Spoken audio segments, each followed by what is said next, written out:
দীর্ঘ ২ দশক পর বিএনপি সরকার গঠনের পর ২০২৬-২৭ অর্থ বছরের জন্য বাজেট পেশ করতে যাচ্ছেন অর্থমন্ত্রী আমির খসরু মাহমুদ চৌধুরী। ২০২৬ সালের ১৭ ফেব্রুয়ারি অর্থমন্ত্রী হিসেবে শপথ নিয়ে দায়িত্ব গ্রহণের পর ব্যবসা বাণিজ্য ও অর্থনীতিতে তার দীর্ঘ অভিজ্ঞতা এবং রাজনৈতিক প্রজ্ঞা কাজে লাগিয়ে দেশের বর্তমান অর্থনৈতিক চ্যালেঞ্জ মোকাবেলায় গুরুত্বপূর্ণ পদক্ষেপ গ্রহণ করেছেন।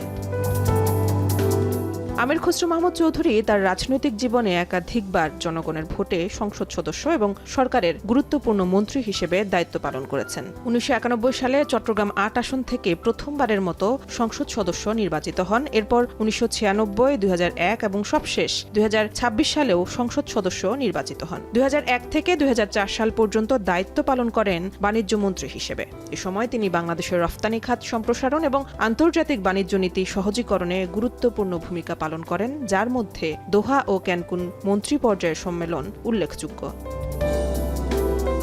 আমির খসরু মাহমুদ চৌধুরী ১৯৫০ সালের ২০ ফেব্রুয়ারি চট্টগ্রাম জেলার এক সম্ভ্রান্ত ও ঐতিহ্যবাহী রাজনৈতিক পরিবারে জন্মগ্রহণ করেন। পিতা মরহুম আলহাজ মাহমুদুন্নবী চৌধুরী ছিলেন দেশের একজন বিশিষ্ট রাজনীতিক, যিনি ১৯৫৪ সালের যুক্তফ্রন্ট সরকারের গণযোগাযোগ মন্ত্রী এবং তৎকালীন আইনসভার সদস্য ছিলেন। পারিবারিক ঐতিহ্য থেকে মূলত তার মধ্যে রাজনীতি ও সমাজসেবা চর্চার হাতেখড়ি হয়।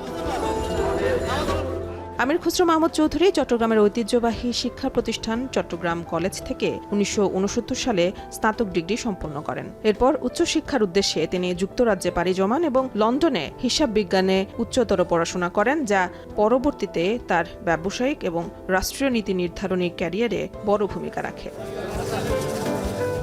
রাজনীতিতে পুরোপুরি সক্রিয় হওয়ার আগে তিনি বাংলাদেশের অর্থনীতি ও পুঁজিবাজারের একজন অগ্রগামী ব্যক্তিত্ব হিসেবে নিজেকে প্রতিষ্ঠিত করেন। তিনি চট্টগ্রাম স্টক এক্সচেঞ্জের প্রতিষ্ঠাতা chairman, Chittagong Chamber of Commerce and ইন্ডাস্ট্রির সাবেক সভাপতি এবং দক্ষিণ এশীয় স্টক এক্সচেঞ্জ ফেডারেশনের প্রথম সভাপতি ছিলেন। এছাড়া সেন্ট্রাল ডিপোজিটরি বাংলাদেশ লিমিটেড এবং পিপলস ইন্স্যুরেন্স কোম্পানির চেয়ারম্যান হিসেবেও তিনি তার দক্ষতার স্বাক্ষর রেখেছেন।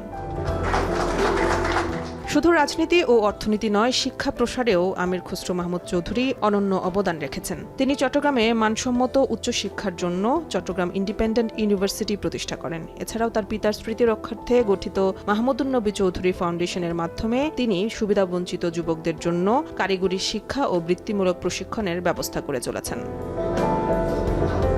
২০২৬ সালের পরিবর্তিত রাজনৈতিক ও অর্থনৈতিক প্রেক্ষাপটে আমির খসরু মাহমুদ চৌধুরীর অর্থমন্ত্রী হিসেবে দায়িত্ব গ্রহণ অত্যন্ত তাৎপর্যপূর্ণ।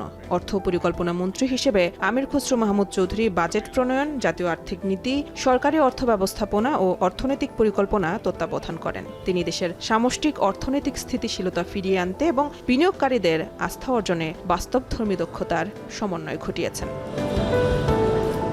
মেহেরিন অ্যানি, এখন, ঢাকা।